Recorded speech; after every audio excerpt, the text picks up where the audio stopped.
सध्याच्या काळामध्ये शरीराने आणि मनाने फिट राहणं खूप इम्पॉर्टंट आहे. सध्याच्या काळात फक्त शरीराची नाही तर मनाचा फिटनेससुद्धा खूप जास्त इम्पॉर्टंट आहे. कारण तुमच्या बॉडीच्या बऱ्याच गोष्टी तुम्ही इथून काय विचार करता ह्याच्यावरती अवलंबून असतात. औषधं कमीत कमी घेतली पाहिजेत, ती SOSच असली पाहिजेत.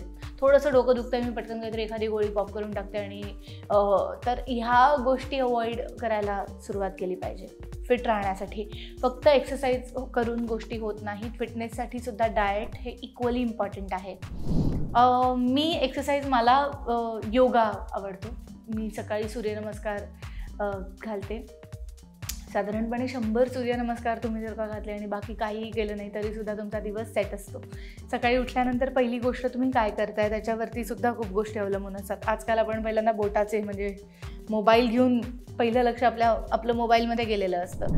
त्याच्या उलट सकाळी सध्या ज्या पद्धतीचं आयुष्य आपण जगतोय त्याच्यामुळे इतकी हानी करून घेतोय की रात्री झोपताना मोबाईल दूर ठेवणं हे सुद्धा फिटनेसचं एक रहस्य आहे.